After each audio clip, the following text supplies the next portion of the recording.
Sócrates, más sabia es la que sabe lo que no sabe. Sofía se puso un vestido de verano y bajó a la cocina. Su madre estaba inclinada sobre la encimera. Decidió no decirle nada sobre el pañuelo de seda. Al recogido el periódico, se le escapó a Sofía. La madre se volvió hacia ella. ¿Me haces el favor de recogerlo tú? Sofía se fue corriendo al jardín y se inclinó sobre el buzón verde. Solamente un periódico. Era pronto para esperar una respuesta a su carta. En la portada del periódico leyó unas líneas sobre los cascos azules de las Naciones Unidas en el Líbano. Los cascos azules no era lo que ponía en el sello de la postal del padre de Hilde, pero llevaba su sello noruego. A lo mejor los cascos azules de las Naciones Unidas llevaban consigo su propia oficina de correos. Cuando su madre hubo terminado en la cocina, le dijo a Sofía medio en broma: vaya, sí que te interesa el periódico. Afortunadamente no dijo nada más sobre buzones y cosas por el estilo, ni durante el desayuno ni más tarde, en el transcurso del día. Cuando se fue a hacer la compra, Sofía cogió la carta sobre la fe en el destino y se la llevó en el callejón. El corazón le dio un vuelco cuando de repente vio un sobrecito blanco junto a la caja que tenía las cartas del profesor de filosofía. Sofía estaba segura de que no lo había dejado allí. También este sobre estaba mojado por los bordes y tenía exactamente como el anterior, un par de profundas incisiones. Había estado ahí el profesor de filosofía, conocía su escondite más secreto, pero ¿por qué estaban mojados los sobres? Sofía daba vueltas a todas esas preguntas. Abrió el sobre y leyó la nota. Querida Sofía, he leído tu carta con gran interés y también con un poco de pesar, ya que tendré que desilusionarte respecto a las visitas para tomar café y esas cosas. Un día nos conoceremos, pero pasará bastante tiempo hasta que pueda aparecer por tu calle. Además de añadir que a partir de ahora no podré llevarte las cartas personalmente. A la larga sería demasiado arriesgado a partir de ahora. Mi pequeño mensajero te las llevará y te las depositará en el lugar secreto en el jardín. Puedes seguir poniéndote en contacto conmigo cuando sientas necesidad de ello. En ese caso tendrás que poner un sobre de color rosa con una galletita dulce o un terror de azúcar dentro. Cuando mi mensajero descubra una carta así, me traerá el correo. Postdata. No es muy agradable tener que rechazar tu invitación a tomar café, pero a veces resulta totalmente necesario. Postdata, si encontrarás un pañuelo rojo de seda, ruego que lo guardes bien, de vez en cuando. Objetos de este tipo se cambian por error en colegios y lugares así. Y esta es una escuela de filosofía. Saludos, Alberto Knox. Sofía tenía 14 años. En el transcurso de su vida había recibido unas cuantas cartas por Navidad, su cumpleaños y fechas parecidas, pero esta carta era la más curiosa que había recibido jamás. No llevaba ningún sello, ni siquiera había sido metida en el buzón. Esta carta había sido llevada directamente al lugar secretísimo de Sofía, dentro del viejo sello. También resultaba curioso que la carta se hubiera mojado en ese día primaveral tan seco. Lo más raro de todo era desde luego el pañuelo de seda. El profesor de filosofía también tenía otro alumno. Vale, y ese otro alumno había perdido un pañuelo rojo de seda. Vale, pero ¿cómo había podido perder el pañuelo debajo de la cama de Sofía? Y Alberto Knox no era ese nombre muy extraño. Con esa carta se confirmaba al menos que existía una conexión entre el profesor de filosofía y Hilde Molernac. Pero lo que resultaba completamente incomprensible era que también el padre de Hilde hubiera confundido las direcciones. Sofía se quedó sentada en un largo rato meditando sobre la relación que pudiese haber entre Hilde y ella. Al final suspiró resignada y el profesor de filosofía había escrito que un día lo conocería. ¿Conocería a Hilde también? Dio la vuelta a la hoja y descubrió que también algunas frases escritas en el dorso. Existe el pudor natural, más sabia la que sabe lo que no sabe. La verdadera comprensión viene de dentro. Quien sabe lo que es correcto, también hablará correcto. Sofía comprendió que las frases cortas que venían en el sobre blanco le iban a preparar para el próximo sobre grande que llegaría muy poco tiempo después. Se le ocurrió una cosa: si el mensajero iba a depositar el sobre ahí en el callejón, podía simplemente ponerse a esperar, o sería ella. En ese caso se agarraría con esa persona hasta que él o ella le contara algo más del filósofo. En la carta ponía además que el mensajero era pequeño, se trataba de un niño. ¿Existe un pudor natural? Sofía sabía que pudor era una palabra anticuada que significaba timidez. Por ejemplo, sentir pudor por alguien que te vea desnudo, pero en realidad natural sentirse intimidado por ello. Decir que algo es natural significa que algo es aplicable a la mayoría de las cosas, pero en muchas partes del mundo era natural ir desnudo. Entonces era la sociedad la que decidía lo que se ponía o lo que no se podía hacer. Cuando la abuela era joven, por ejemplo, no se podía tomar el sol en un topless, pero hoy en día la mayoría opinaba que era algo natural, aunque en muchos países sin que es tanto terminantemente prohibido. Sofía se rascó la cabeza. ¿Era esto la filosofía? Luego la siguiente frase más sabia es la que sabe lo que no sabe, y más sabia de que quién. Si lo que quería decir el filósofo era que una que era consciente de que no sabía todo era más sabia que una que sabía de igual pero poco, pero que sin embargo se imaginaba saber un montón, entonces no resultaba difícil estar de acuerdo. Sofía nunca había pensado en esto antes, pero cuanto más pensaba en ello, más claro le parecía que al saber lo que uno no sabe, también en realidad una forma de saber. No aguantaba a esa gente tan segura de saber un montón de cosas de las que no tenía ni idea. Y luego de eso, de que los verdaderos conocimientos vienen de adentro, pero no vienen en algún momento todos los conocimientos desde afuera, antes de entrar en la cabeza de la gente. Por otra parte, Sofía se acordaba de situaciones en las que su madre y los profesores se habían intentado enseñar algo que ella había sido reacia a aprender.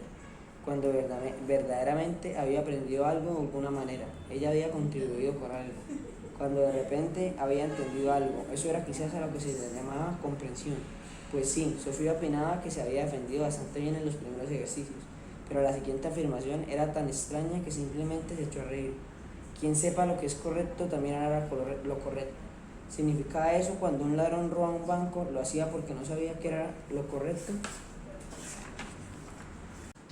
Sofía no lo creía, al contrario pensaba que niños y adultos eran capaces de hacer muchas tonterías, de las que a lo mejor se arrepentirían más tarde, y que precisamente lo hacían pensar de saber que no estaba bien lo que hacía. Mientras meditaba sobre esto, oyó crujir unas hojas secas al otro lado del seto, que daba gran bosque. ¿Sería acaso el mensajero? Sofía tuvo la sensación de que su corazón daba un salto, pero aún tuvo más miedo al oír de que lo que se acercaba respiraba como un animal. De repente vio un gran perro que había conseguido meterse en el callejón del bosque. Tenía que ser un labrador. En la boca llevaba un sobre amarillo grande que soltó justamente delante de las rodillas de Sofía. Todo sucedió con tanta rapidez que Sofía no tuvo tiempo de reaccionar. En un instante estuvo el sobre en la mano, pero el perro se había esfumado. Cuando todo había pasado, reaccionó, puso la mano sobre las piernas y empezó a llorar. No sabía cuánto tiempo había permanecido así, pero al cabo de un rato volvió a levantar la vista. ¿Con qué ese era el mensajero? Sofía respiró aliviada. Esa era la razón por la que los sobres blancos siempre estaban mojados por los bordes. Y ahora resultaba evidente por qué tenía conversaciones en el papel, cómo no se le había ocurrido. Además, tenía cierta lógica en el orden de meter una galleta o un terrón de azúcar en el sobre que ella le mandara al filósofo. No pensaba siempre tan rápidamente como le hubiera gustado. No obstante, era indiscutible que tener un perro bien enseñado como un mensajero era algo bastante insólito. Al menos no podía abandonar la idea de obligar al mensajero a revelar dónde se encontraba Alberto Knox. Sofía volvió a abrir el sobre y se puso a leer. La filosofía en Atenas. Querida Sofía, cuando leas esto, te habrás conocido probablemente a Hermes. Para que no quepa ninguna duda, debo añadir que es un perro. Pero eso no te debe preocupar, él es muy bueno y además mucho más inteligente que las muchas personas. O por lo menos no pretende ser más inteligente de lo que es. También debes tomar nota de que su nombre no ha sido elegido totalmente al azar. Hermes era el mensajero de los dioses griegos, también era dios de los navegantes, pero eso no nos concierne a nosotros. Al menos no por ahora. Lo que es más importante es que Hermes también ha dado nombre a la palabra hermética, que significa oculto o inaccesible. Va muy bien con la manera en que Hermes lo mantiene a los dos, ocultos el uno al otro. Con esto he presentado al mensajero, obedece como es natural a su nombre, y es en general bastante bien educado. Volvamos a la filosofía. Ya hemos concluido la primera parte, es decir, la filosofía de la naturaleza, la ruptura de la concepción mítica del mundo. Ahora vamos a conocer los tres filósofos más grandes de la antigüedad. Se llamaban Sócrates, Platón y Aristóteles. Estos tres filósofos dejaron cada uno a su manera sus huellas en la civilización europea. A los filósofos de la naturaleza se les llamaba a menudo presocráticos, porque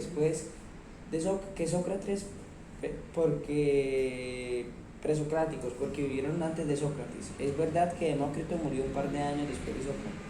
pero su manera de pensar pertenece a la filosofía de la naturaleza presocrática.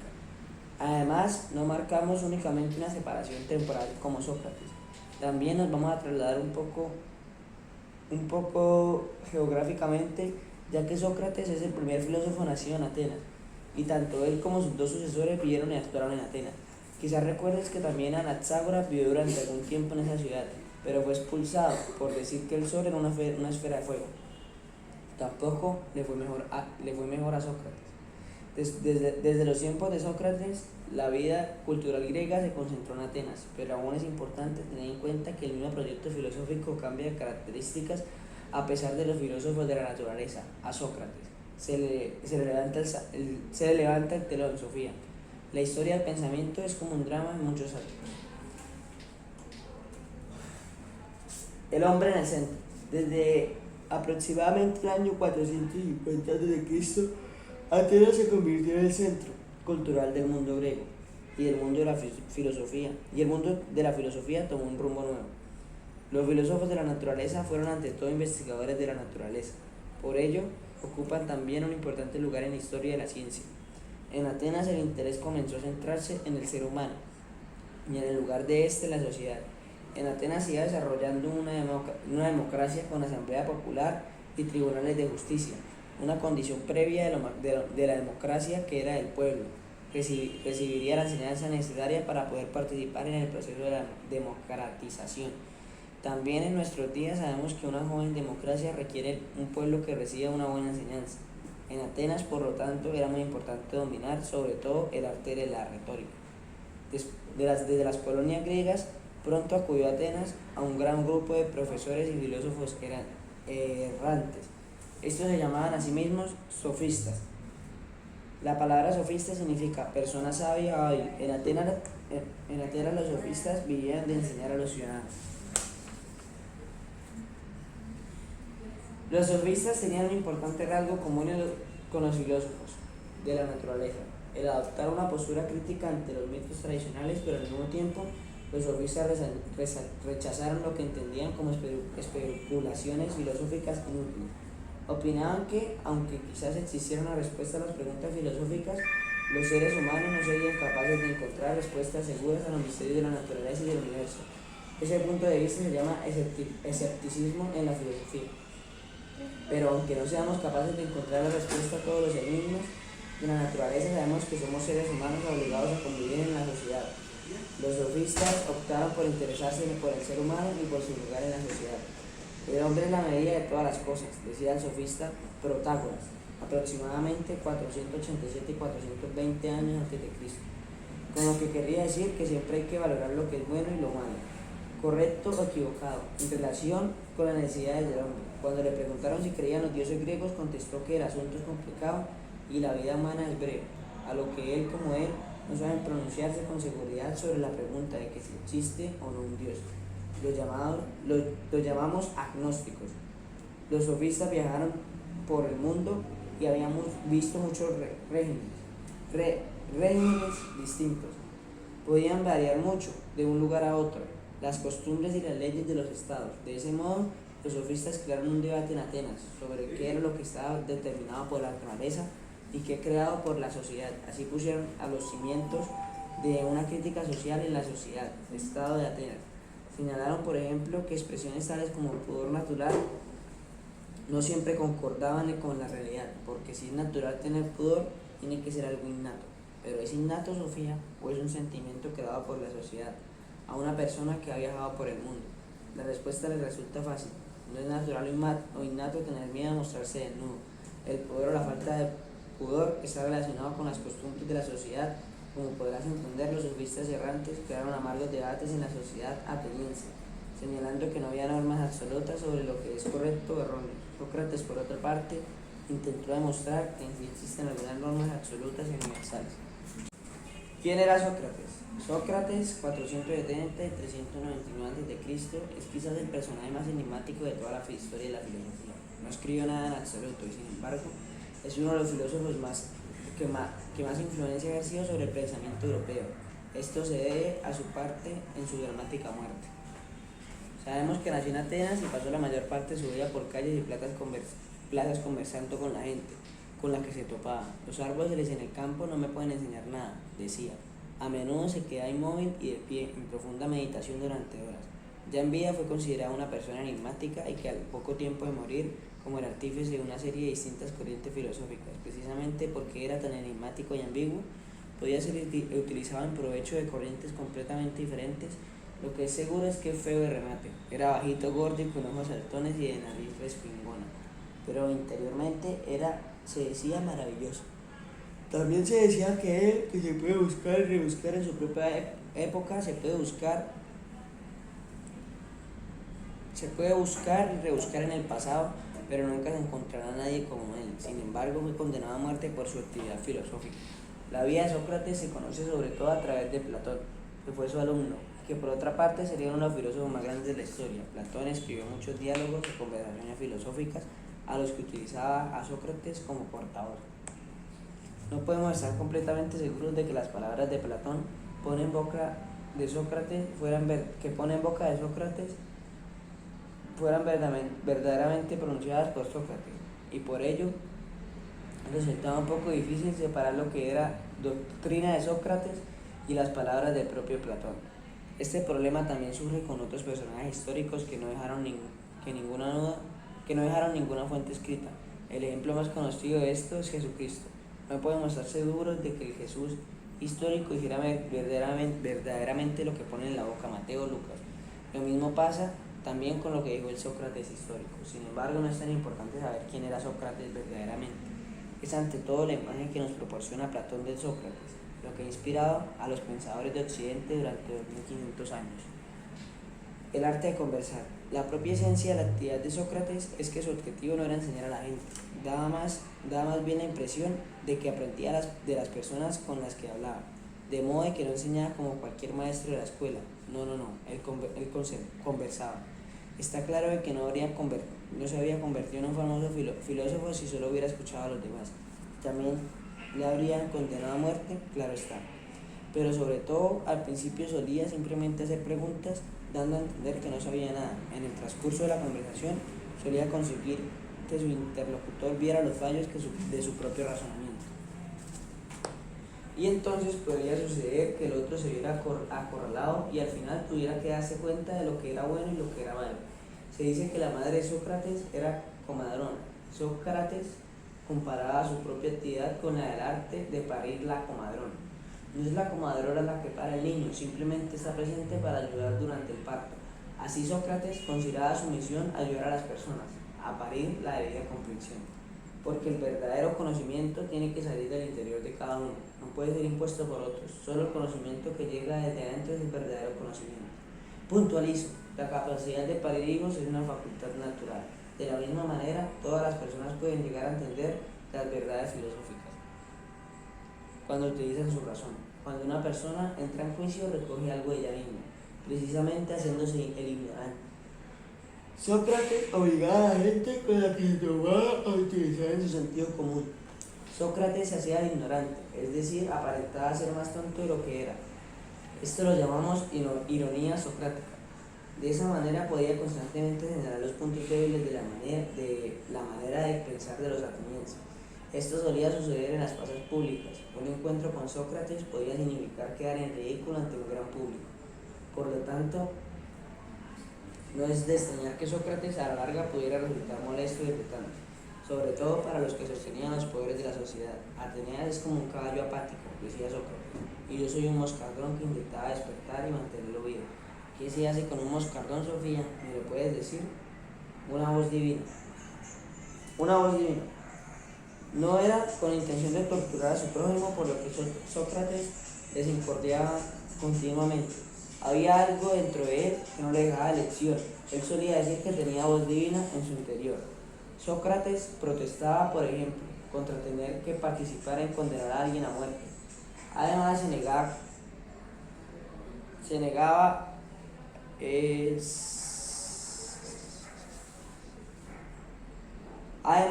a delatar a adversarios políticos. Esto le costaría al final la vida. En 399 a.C.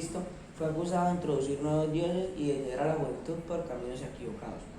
por una escasa mayoría, fue declarado culpable por un jurado de 500 miembros. Seguramente podría haber suplicado clemencia, al menos podría haber salvado el pellejo si hubiera accedido a abandonar la Atenas. Pero si lo hubiera hecho no habría sido Sócrates. El caso es que valoraba su propia conciencia y la verdad más que su propia vida. Aseguró que había actuado por el bien del Estado y sin embargo lo condenaron a muerte en poco tiempo. Después vació la copia de veneno en presencia de sus amigos más íntimos, luego se cayó muerto al suelo. ¿Por qué, Sofía? ¿Por qué tuvo que morir Sócrates? Esta pregunta ha sido planteada por los seres humanos durante 2400 años, pero él no es la única persona en la historia que ha ido hasta el final, muriendo por su convicción. Ya mencioné a Jesús y en realidad existen más puntos comunes entre Jesús y Sócrates. Mencionaré algunos. Tanto Jesús como Sócrates eran considerados personajes enigmáticos por sus contemporáneos. Ninguno de los dos escribió su mensaje, lo que significa que dependemos totalmente de la imagen de ellos que dejaron sus discípulos. Lo que está por encima de cualquier duda es que los dos eran maestros del arte de conversar. Además hablaban con una autosuficiencia que fascinaba e irritaba. A los dos pensaban que hablaban con su nombre de algo mucho mayor de ellos mismos. Desafiaron a los poderosos de la sociedad, criticaron toda clase de injusticia y abuso de poder, y finalmente esta actividad les costaría la vida. También en lo que se refiere a los juicios contra Jesús y Sócrates, vemos varios puntos comunes. Los dos podrían haberse suplicado clemencia y haber salvado así en la vida, pero pensaban que tenían una vocación que habría traicionado si no se hubiera ido hasta el final, precisamente yendo a la muerte con la cabeza erguida. Reunirían a miles de partidarios también después de su muerte. Aunque hago esta comparación entre Jesús y Sócrates, no digo que fueran iguales. Lo que he querido decir ante todo es que los dos tenían un mensaje que no puede ser separado durante su coraje personal. Un comodín en Atenas. Sócrates, Sofía, no hemos acabado del todo con él, ¿sabes? Hemos dicho algo sobre su método, pero ¿cuál fue su proyecto filosófico? Sócrates vivió en el mismo tiempo que los sofistas. Como a ellos les interesó más por el ser humano y por su vida que por los problemas de los filósofos de la naturaleza. Un filósofo romano, Cicerón, diría unos siglos más tarde que Sócrates hizo que la filosofía bajara del cielo a la tierra y le dejó morar en las ciudades y las introdujo en las casas, obligando a los seres humanos a pensar en la vida y en las costumbres, en el bien y en el mal. Pero Sócrates también se distinguía de los sofistas en un punto importante. Él no los consideraba sofistas, es decir, una persona sabia o instruida. Al contrario que los sofistas, no cobraba dinero por su enseñanza. Sócrates se llamaba filósofo, en el verdadero sentido de la palabra. Filósofo significaba realidad o uno que buscaba conseguir sabiduría. ¿Estás cómoda, Sofía? Para el resto del curso de filosofía es muy importante que entiendas la diferencia entre un sofista y un filósofo. Los sofistas cobraban por sus explicaciones más o menos sutiles, y estos sofistas han ido apareciendo y desapareciendo a través de toda la historia. Me refiero a todos esos maestros de la escuela y sobre todo los que están muy contentos por lo que saben o presumen saber un montón de cosas que en la realidad no tienen ni idea. Seguramente habrás conocido a algunos de estos sofistas en tu corta vida. Un verdadero filósofo, Sofía, es alguien muy distinto, más bien lo contrario. Un filósofo sabe que en realidad sabe muy poco, y precisamente por eso intenta una y otra vez conseguir verdaderos conocimientos. Por eso intentaba una y otra vez, Sócrates fue un ser así, un ser raro. Se daba cuenta de que no había nada de la vida ni del mundo, o más que eso le molestaba seriamente saber tan poco. Un filósofo es, pues, una persona que reconoce que hay un montón de cosas que no entiende y se molesta y no se molesta. De esa manera es al fin y al cabo más sabio que todos aquellos que presumen saber cosas de las que no saben nada. La más sabia es la que sabe lo que no sabe. Sócrates dijo que solo había una cosa, que no sabía nada. Toma nota de esta información, porque ese reconocimiento es como una cosa rara. Incluso entre filósofos, además puede resultar tan peligroso si lo predicas públicamente que te puede costar la vida. Los que preguntan son siempre lo más peligroso. No resulta igual de peligroso contestar. Una sola pregunta puede contener más pólvora que 1000 respuestas. ¿Has oído hablar del nuevo traje del emperador? En realidad el emperador estaba totalmente desnudo. pero ninguno de sus súbditos se atrevió a decírselo. De pronto hubo un niño que exclamó que el emperador estaba desnudo. Ese niño era un valiente, Sofía. De la misma manera, Sócrates se atrevió a decir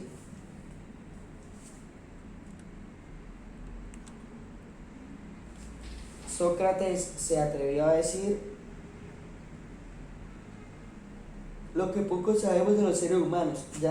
Ya señalamos antes el parecido que hay entre los niños y los filósofos. Puntualizo.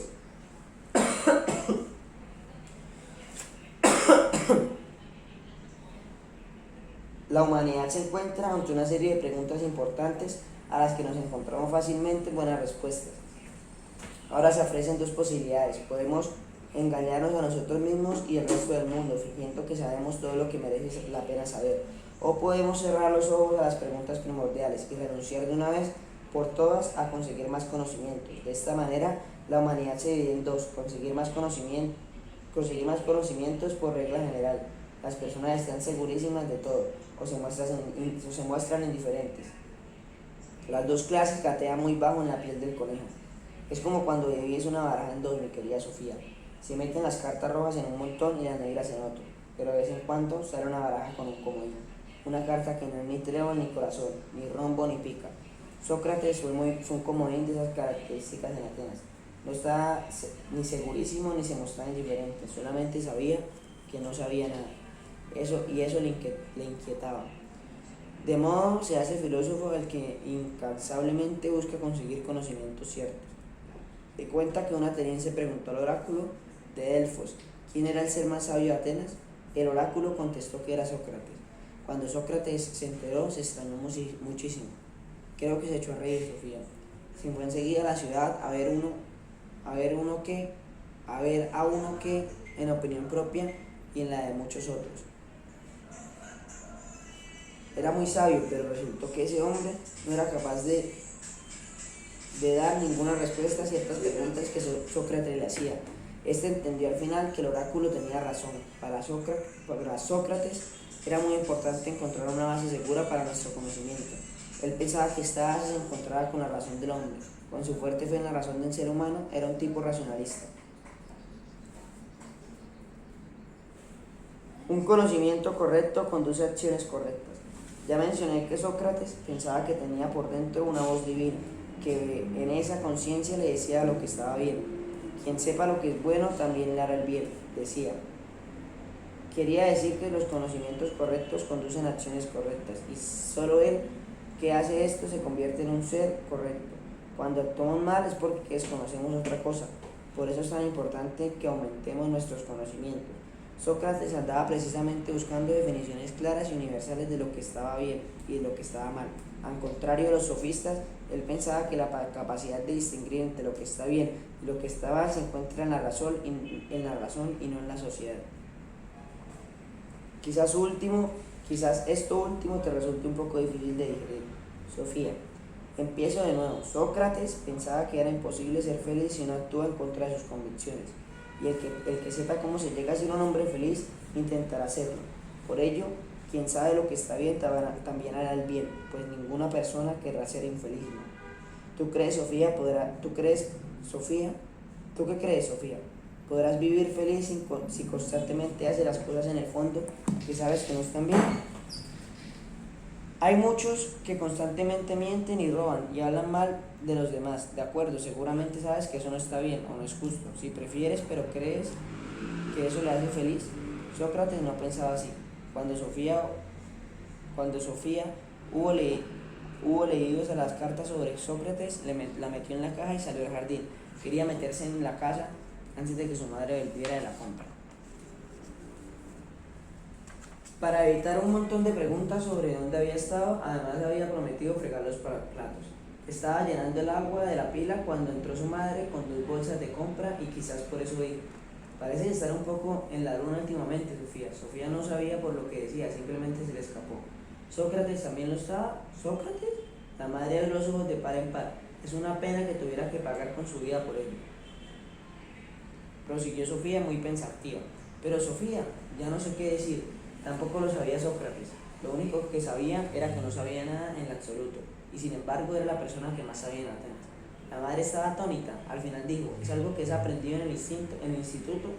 Sofía, Sofía negó enérgicamente con la cabeza. Allí no aprendemos nada. La gran diferencia entre un maestro de la escuela y un auténtico filósofo es que el maestro cree que sea un montón e intenta obligar a los alumnos a aprender. Un filósofo intenta derivar las cosas junto con los alumnos. De modo que estamos hablando de conejo blanco, ¿sabes una cosa? Pronto exigiré que me digas quién es ese novio tuyo, si no empezaré a pensar que está un poco tocado. Sofía se volvió y señaló a su madre con el cepillo de fregar. No es él el que está tocado, pero un moscardón que estorba a los demás lo hace para sacarlos de su manera rutinaria de pensar. Bueno, déjalo ya. A mí me parece que debe ser un poco respondón. No es ni respondón ni sabio, pero intenta conseguir la verdad, la verdadera sabiduría. Esa es la diferencia entre un auténtico comodín y todas las demás cartas de la baraja. Comodín, has dicho, Sofía asintió. ¿Se te ha ocurrido que hay muchos corazones y muchos rombos en una baraja? También hay muchos trébolos y picas, pero solo hay un comodín. ¿Cómo contestas, hija mía? ¿Y tú cómo preguntas? La madre había colocado toda la compra y cogiendo el periódico se fue a la sala de estar. Sofía le pareció que había cerrado la puerta dando un portazo. Cuando había terminado de fregar los cacharros, sufrió en la habitación. Había metido el pañuelo de seda roja en la parte de arriba de su armario junto al Lego. Ahora lo volvió a bajar y lo miró detenidamente. Platón. Una añoranza de regresar a la verdadera morada del alma. A la mañana siguiente Sofía se despertó de golpe. Solo eran poco más de las 5, pero se sentía tan despejada que se sentó en la cama. ¿Por qué llevaba el vestido puesto? De repente recordó todo. Sofía se subió a un escabel y miró al estante superior del armario. Pues sí, allí estaba la cinta del video. Entonces no había sido un sueño. Bueno, al menos no todo. Pero no podía haber visto a Platón ni a Sócrates. Bah, ya no tenía ganas de pensar más en ello. Quizás su madre tuviera razón en que estaba un poco ida últimamente. No consiguió volverse a dormir. Quizás debería bajar al callejón a ver si el perro había dejado otra carta. Sofía bajó las escaleras de puntillas, se puso las zapatillas de deporte y salió al jardín. Todo estaba maravillosamente luminoso y tranquilo. Los pajarillos cantaban con tanta energía que Sofía estuvo a punto de echarse a reír. Por la hierba se deslizaban las minúsculas gotas de cristal del rocío de la mañana. Una vez más se le ocurrió pensar que el mundo era un increíble milagro. Se notaba humedad dentro del viejo seto. Sofía no vio ningún sobre nuevo del filósofo, pero de todos modos sacó un tocón muy grande y se sentó. Se acordó de que el Platón del video le había dado unos ejercicios. Primero, algo sobre cómo un pastelero era capaz de hacer 50 pastas totalmente iguales. Sofía tuvo que pensarlo mucho, porque le parecía una verdadera hazaña poder hacer 50 pastas iguales. Cuando su madre alguna vez que otra hacía una bandeja de rosquillas berlinesas, ninguna salía completamente idéntica a la otra. Claro, que no era una pastelera profesional, pues a veces lo hacía sin mucha dedicación, pero tampoco las pastas que comparaban en la tienda eran totalmente iguales entre sí. Cada pasta había sido formada por las manos del pastelero, ¿no? De pronto se dibujó en la cara de Sofía una astuta sonrisa. Se acordó de una vez que ella y su padre habían ido al centro mientras la madre se había quedado en casa, haciendo pastas de Navidad. Cuando volvieron se encontraron con un montón de pastas a la pimienta con forma de hombrecitos, extendidas por toda la mesa de la cocina. Aunque no eran todas iguales de perfectas, sí que eran de alguna manera totalmente iguales. ¿Y por qué? Naturalmente porque la madre había utilizado el mismo molde para todas las pastas. Tan satisfecha se sintió Sofía de haberse acordado de las pastas a la pimienta que dio por acabado el primer ejercicio. Cuando un pastelero hace 50 pastas completamente iguales, es porque utiliza el mismo molde para todas, y ya está.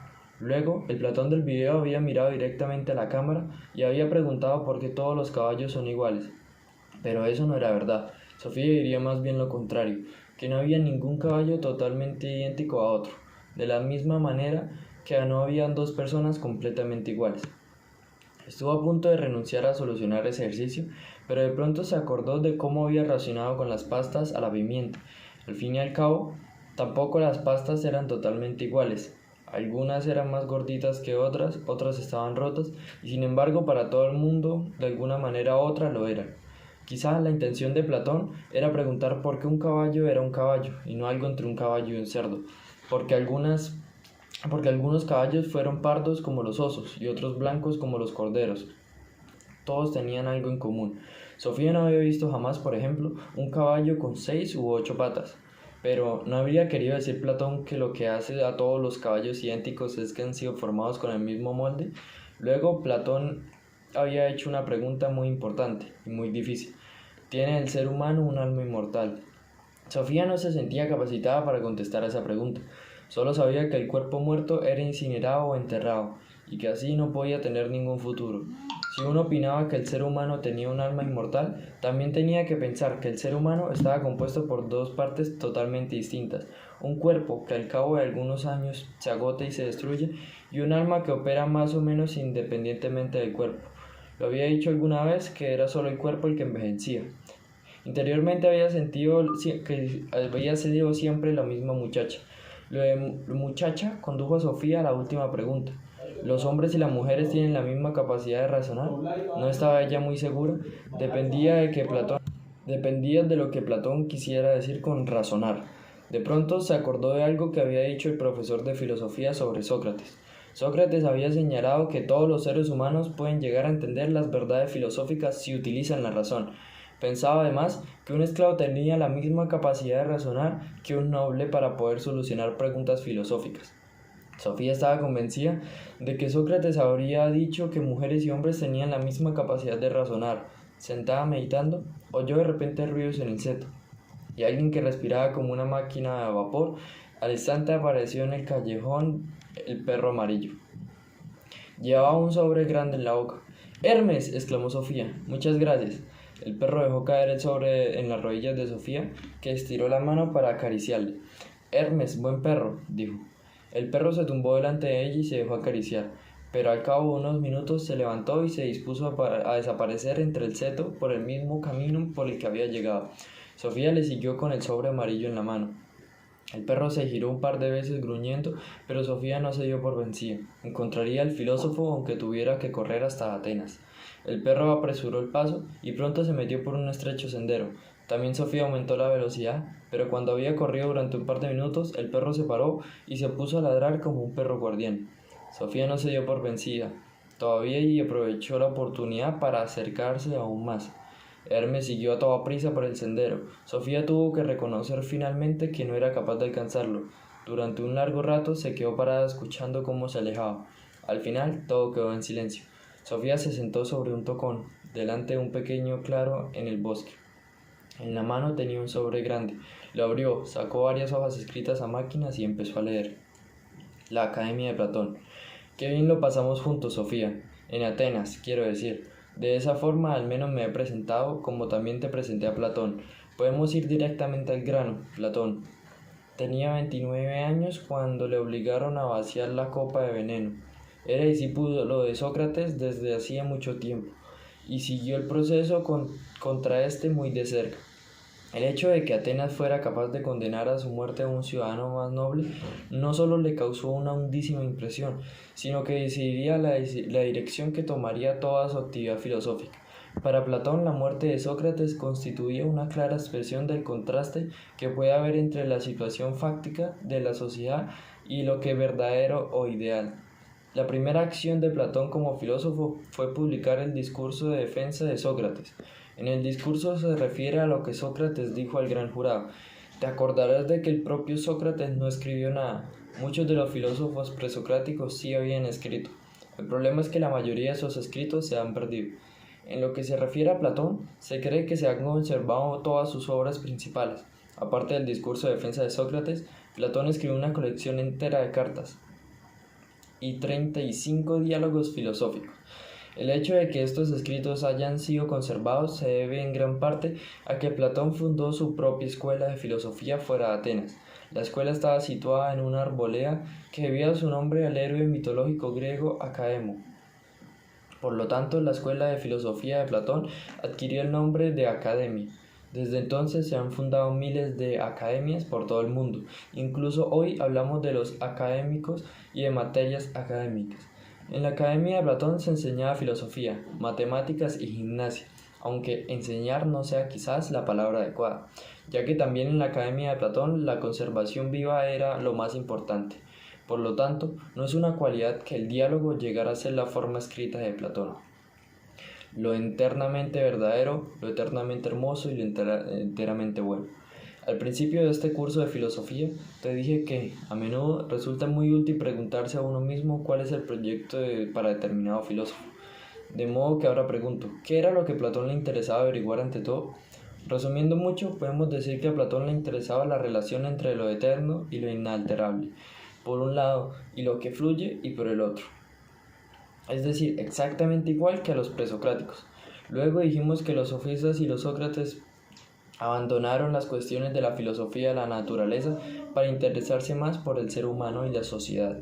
Sí, eso es verdad, pero también los sofistas y Sócrates se interesaban en cierto modo por la relación entre lo eterno y lo permanente, por un lado, y lo que fluye por el otro.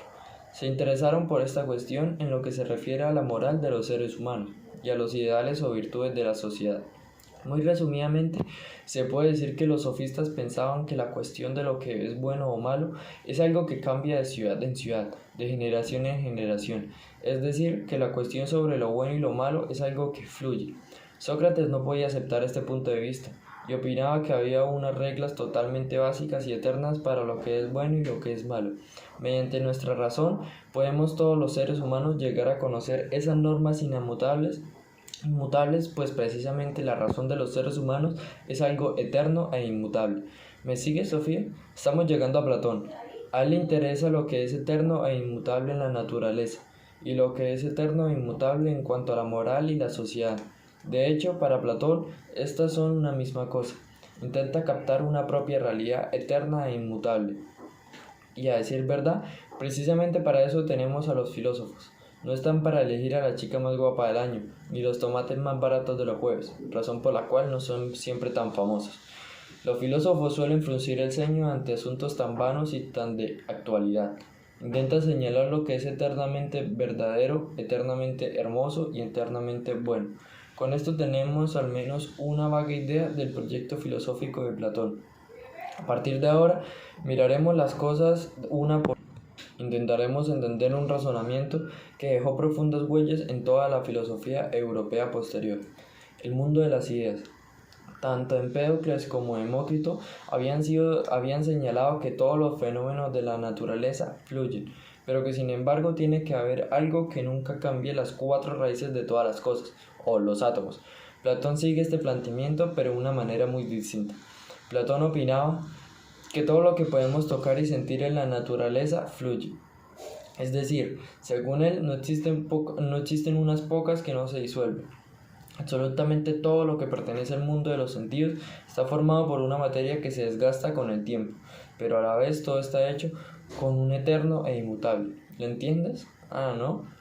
Porque todos los caballos son iguales, Sofía. A lo mejor piensas que no lo son en lo absoluto, pero hay algo que todos los caballos tienen en común, algo que hace que nunca tengamos problemas para distinguir un caballo de cualquier otro animal. El caballo individual fluye, claro está. Puede ser viejo o cojo y con el tiempo se pondrá enfermo y morirá, pero el molde del caballo es eterno e inmutable. Esto quiere decir que para Platón lo eterno y lo inmutable no es una materia primaria, física. Lo que es eterno e inmutable son los modelos espirituales abstractos a cuya imagen todo está moldeado. Déjeme precisar. Los presocráticos habían dado una explicación más o menos razonable de los cambios en la naturaleza, sin tener que presumir algo que cambia de verdad. En medio del ciclo de la naturaleza hay algunas partes mínimas que son eternas e inmutables y que no se disuelven, pensaban ellos. Muy bien, Sofía, digo muy bien, pero no podían explicar cómo estas partes mínimas, que alguna vez habían sido las piezas para construir un caballo, de pronto pueden juntarse para formar un caballo completamente nuevo. 1, 3 o 400 años más tarde, o formar un elefante, por usar otro ejemplo, o un cocodrilo. Lo que quiere decir Platón es que los átomos de Demócrito nunca pueden llegar a convertirse en un cocofante o un heledrilo. Precisamente esto fue lo que puso en marcha su reflexión filosófica. Si ya estás entendiendo lo que quiero decir, puedes saltarte este apartado. Para estar seguro voy a precisar. Tienes una serie de piezas de Lego, construyes con ellas un caballo. Luego lo deshaces y vuelves a meter las piezas en una caja. No puedes esperar que surja un caballo completamente nuevo con solo sacudir la caja que contiene las piezas. ¿Cómo iban a poder las piezas arreglárselas por su cuenta para volver a convertirse en caballo? No, eres tú la que tienes que volver a construir el caballo, Sofía. y lo logras gracias a una imagen que tienes en tu cabeza del aspecto de un caballo. Es decir, el caballo del ego está moldeado según el modelo que queda inalterado del caballo en un caballo. Solucionaste lo de las 50 pastas idénticas. Supongamos que caes al mundo desde el espacio y que jamás has visto una pastelería. De repente te topas con un aspecto tentador y ves sobre un mostrador 50 pastas idénticas. Supongo que te habrías roto la cabeza preguntándote cómo era posible que fueran todas idénticas. Sin embargo, puede ser que alguna de ellas careciera algo que tuvieran las demás. Si eran figuras, puede que a una le faltara un brazo y a otra un trozo de cabeza, y que una tercera tuviera a lo mejor un bulto en la tripa. Tras pensarlo detenidamente, llegarías, no obstante, a la conclusión de que todas las pastas tenían un denominador común, aunque ninguna fuera totalmente perfecta. Se te ocurriría pensar que se deben tener un origen común. Te darías cuenta de que todas las pastas están hechas con el mismo molde. Y hay más, Sofía, hay algo más. Ahora tendrás un fuerte deseo de ver ese molde. Esto quiere decir que para Platón lo eterno y lo inmutable no es una materia primaria física. Lo que es eterno e inmutable son los modelos espirituales o abstractos a cuya imagen todo está moldeado. Esto quiere decir que para Platón lo eterno e inmutable no es una materia primaria física. Lo que es eterno e inmutable son los modelos espirituales o abstractos a cuya imagen todo está moldeado. Si lograste solucionar este problema por tu cuenta, entonces solucionaste un problema filosófico exactamente de la misma manera que Platón, como la mayoría de los filósofos. Él aterrizó desde el espacio. Se sentó en el último extremo de uno de los finos pelos de la piel del conejo. Le extrañó cómo todos los fenómenos de la naturaleza podían ser tan iguales entre ellos, y llegó a la conclusión de que debía de haber un reducido número de moldes que se encuentran detrás de todo lo que vemos a nuestro alrededor. A estos modelos Platón los llamó ideas. A estos modelos, detrás de todos los caballos, cerdos y seres humanos, se encuentra la idea del caballo, la idea del cerdo y la idea del ser humano. De la misma manera que el pastelero antes mencionado puede tener pastas con formas de hombres, de cerdos y de caballos, pues un buen pastelero tendrá más de un molde. No obstante, basta con solo un molde para cada clase de pasta. Conclusión: Platón pensaba que tenía que haber una realidad detrás del mundo de los sentidos, y a esta realidad la llamó el mundo de las ideas. Aquí se encuentran las eternas e inmutables imágenes modelo, detrás de los distintos fenómenos de los que nos topamos en la naturaleza. A este espectacular concepto lo llamamos la teoría de las ideas de Platón, el conocimiento seguro. Hasta aquí me habrás seguido, querida Sofía. Pero a lo mejor te preguntas si Platón pensaba así de verdad. ¿Pensaba verdaderamente que tales moldes existen en una realidad completamente diferente? No lo opinó tan literalmente durante su vida, pero al menos en algunos de sus diálogos hay que entenderlo así. Intentaremos seguir su argumentación, como ya he dicho. El filósofo intenta captar algo que sea eterno e inmutable. No resultaría muy útil escribir una tesis filosófica sobre, digamos, la existencia de una determinada pompa de jabón. En primer lugar, no habría tiempo para estudiarla bien antes de que desapareciera de pronto. Y en segundo lugar, sería difícil vender una tesis filosófica sobre algo que nadie ha visto, y que además solo ha existido durante 5 segundos. Platón pensaba que todo lo que vemos a nuestro alrededor en la naturaleza, es decir, todo lo que podemos sentir y tocar, puede compararse con una pompa de jabón, porque nada de lo que existe en el mundo de los sentidos permanece. Evidentemente sabes que todos los seres humanos y todos los animales se disuelven y mueren, antes o después, pero incluso un bloque de mármol se altera y se desintegra lentamente. La Acrópolis está en ruinas, Sofía. Escandaloso, digo yo, pero esa es la realidad.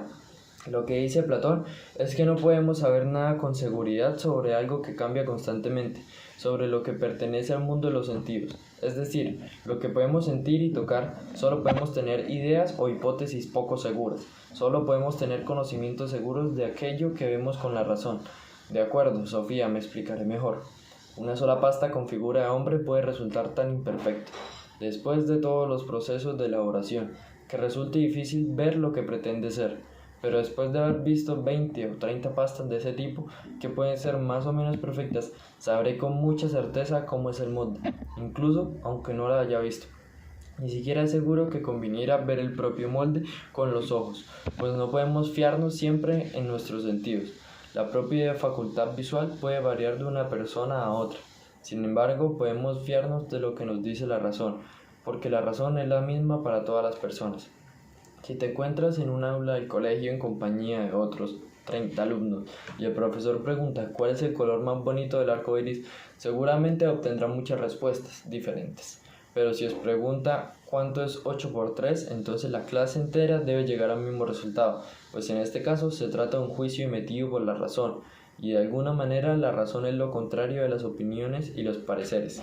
Podríamos decir que la razón es eterna y universal, precisamente porque solo se pronuncia sobre asuntos eternos y universales. A Platón le interesan mucho las matemáticas, porque las relaciones matemáticas jamás cambian, por lo tanto es algo sobre lo que tenemos que tener conocimientos ciertos. Veamos un ejemplo.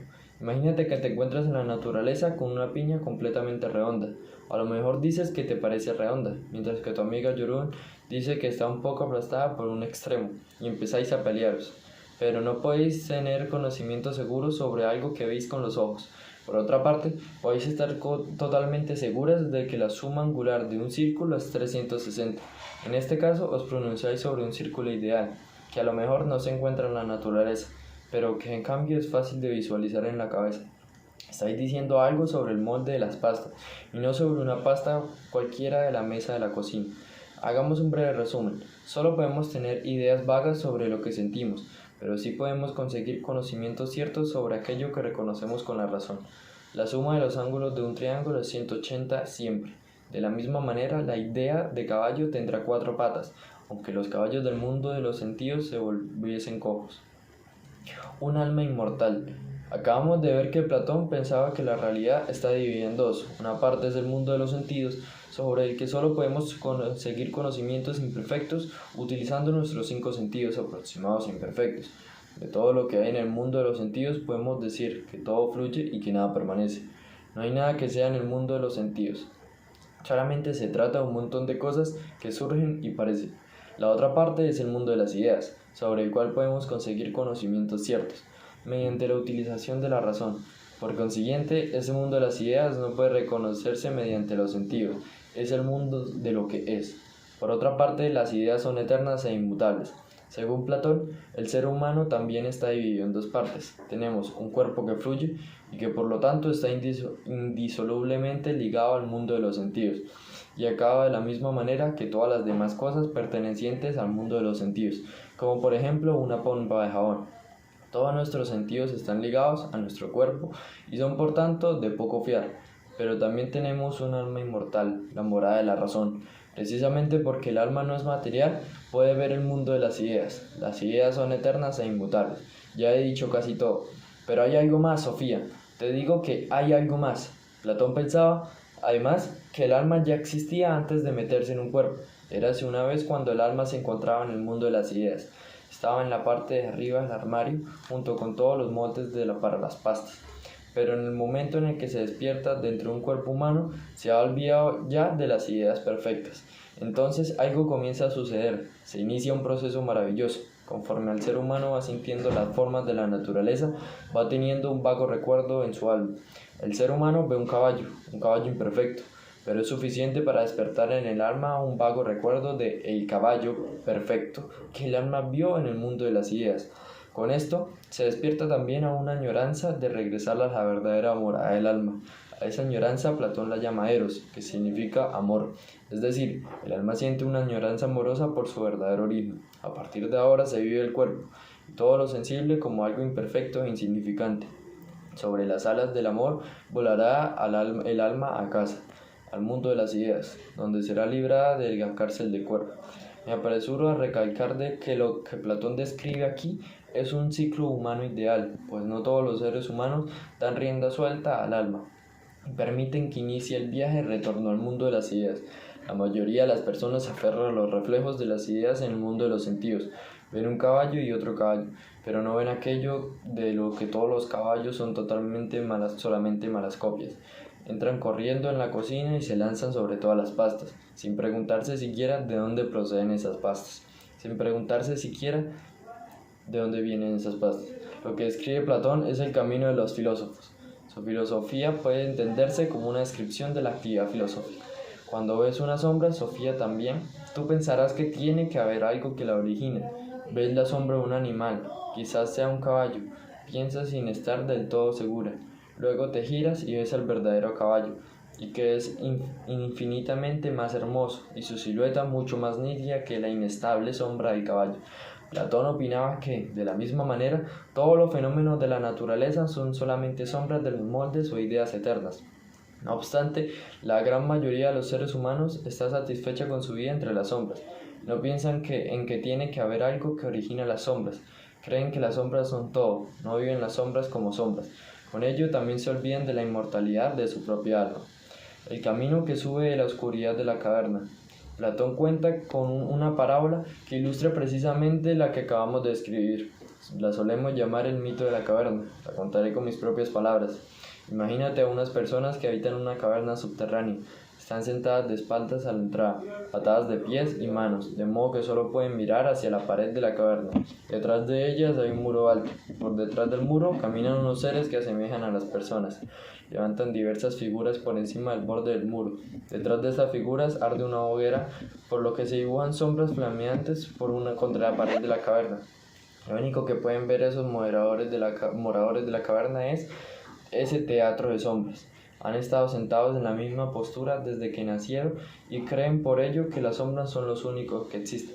Imagínate ahora que uno de los habitantes de la caverna empieza a preguntarse de dónde vienen todas esas sombras de la pared de la caverna y al final consigue soltarse. ¿Qué crees que sucede cuando se vuelve hacia las figuras que son sostenidas por detrás del muro? Evidentemente, lo primero que ocurrirá es que la fuerte luz le cegará. También le cegarán las figuras nítidas, ya que hasta ese momento solo había visto las sombras de las mismas. Si consiguiese atravesar el muro y el fuego y salir a la naturaleza fuera de la caverna, la luz le cegaría aún más. Pero después de haberse restregado los ojos se habría dado cuenta de la belleza de todo. Por primera vez vería colores y siluetas nítidas, vería verdaderos animales y flores, de los que las figuras de la caverna solo eran malas copias. Pero también entonces se preguntaría a sí mismo de dónde vienen todos los animales y las flores.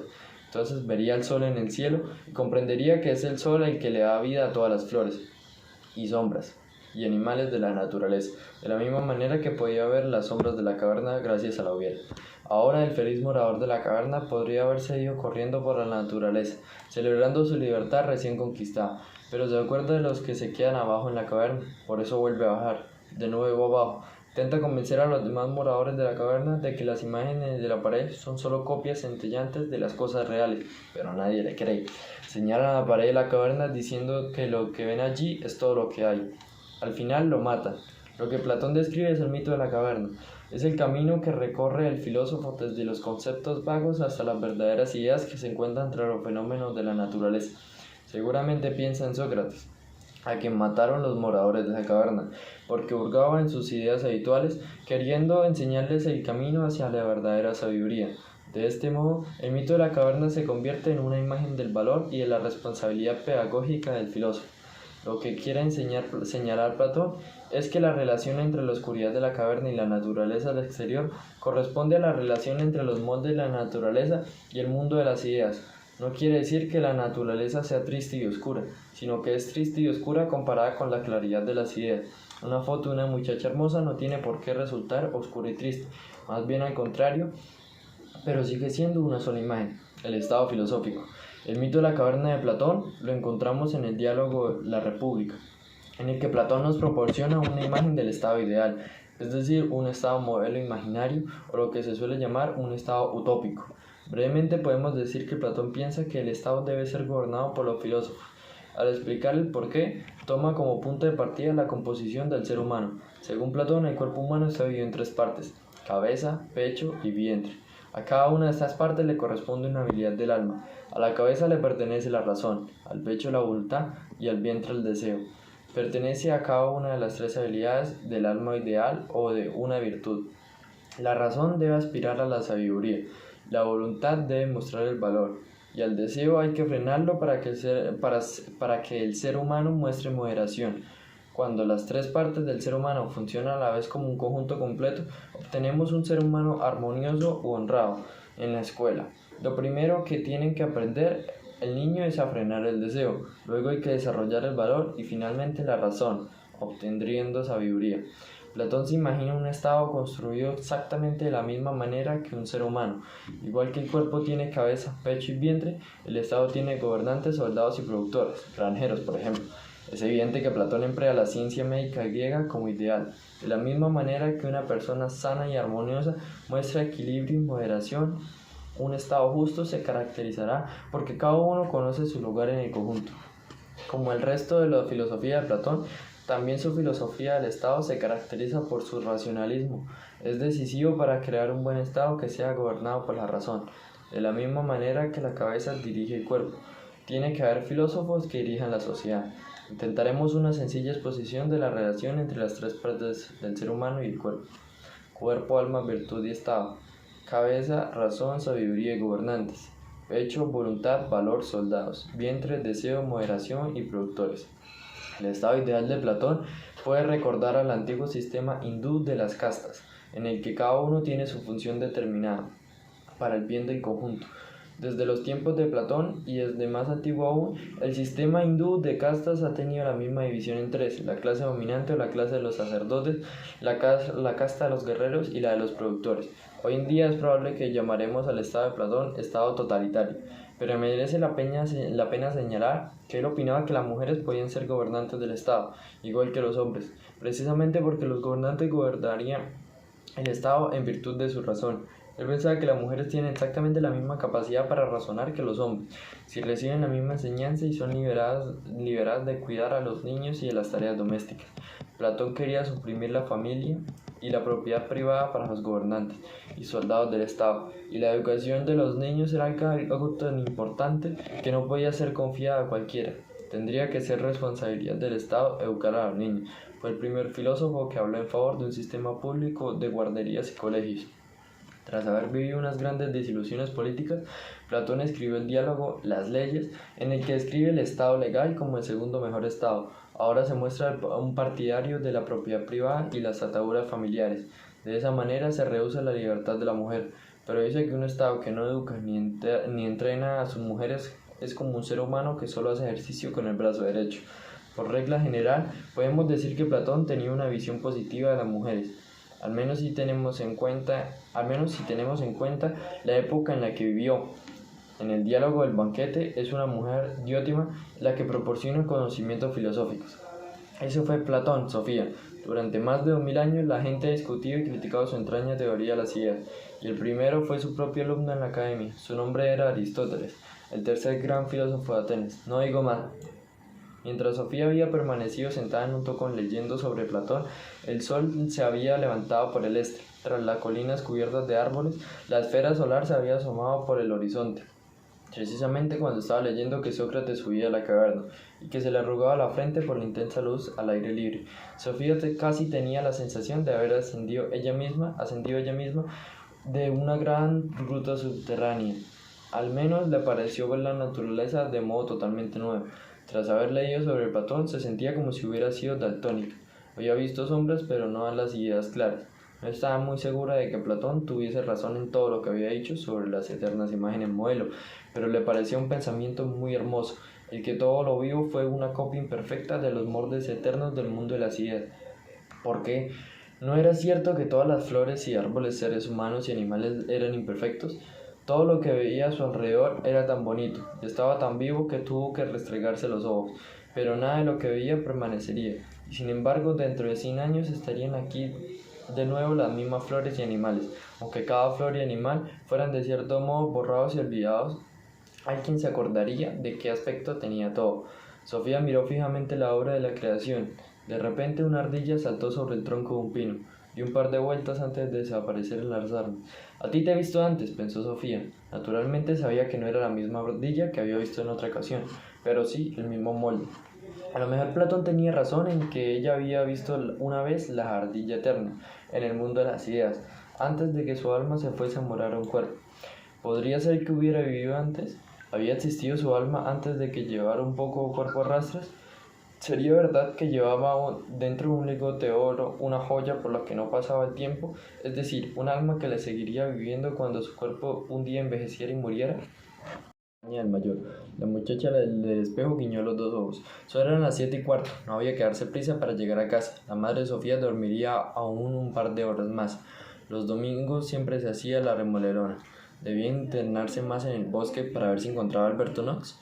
Pero, ¿por qué el perro la había gruñido así? Sofía se levantó del tocón y comenzó a andar por el sendero por el que Hermes se había alejado.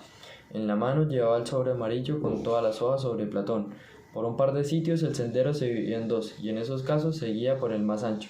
Por todas partes piaban los pájaros, en los árboles y en el aire, en arbustos y matas, muy ocupados del aseo matinal. Ellos no distinguían entre días laborales y días festivos, pero ¿quién había enseñado a los pájaros a hacer todo lo que hacían? Tenían un pequeño ordenador por dentro, un programa de ordenador que les iba diciendo todo lo que tenían que hacer. Una piedra rodó por un montículo y bajó a mucha velocidad por la vertiente entre los pinos. El bosque era tan tupido en ese lugar que Sofía apenas veía un par de metros entre los árboles. Tenía que ser una laguna. El sendero iba en dirección contraria, pero Sofía se metió entre los árboles. No sabía exactamente por qué, pero sus pies le llevaban. La laguna no era mucho mayor que un estadio de fútbol. Enfrente al otro lado descubrió una cabaña pintada de rojo en un pequeño claro del bosque, enmarcado por troncos blancos de abedul, pero de la chimenea subía un humo fino. Sofía se secó hasta el borde del agua. Todo estaba muy mojado, pero pronto vio una barca de remos que estaba en medio varada en la orilla. Dentro de la barca había un par de remos. Sofía miró a su alrededor. De todos modos, sería imposible rodear la laguna y llegar a la cabaña roja con los pies secos. Se acercó y siguió a la barca y la empujó al agua. Luego se metió adentro, colocó los remos en la horquilla y empezó a remar. Pronto alcanzó la otra orilla. Atracó e intentó llevarse la barca. Entonces, este terreno era mucho más accidentado que la orilla que acababa de dejar. Miró hacia atrás una sola vez y se acercó a la cabaña. Estaba escandalizada de sí mismo. ¿Cómo se atrevía? No lo sabía, como si hubiese algo que la empujase. Sofía fue hasta la puerta y llamó. Se quedó un rato esperando, pero nadie fue a abrir. Cuando giró cuidadosamente, el picaporte de la puerta se abrió. «¡Hola!», dijo. «¿Hay alguien?». Sofía entró en una sala grande. No se atrevió a cerrar la puerta tras ella. Era evidente que alguien vivía allí. Sofía oía arder la leña en una vieja estufa, de modo que tampoco hacía mucho tiempo que alguien había estado ahí. En una mesa grande de comedor había una máquina de escribir, algunos libros, un par de bolígrafos y un monte de papel. Delante de la ventana que daba a la laguna había una mesa y dos sillas. Por lo demás no había muchos muebles, pero una pared estaba totalmente cubierta de estantería de libros.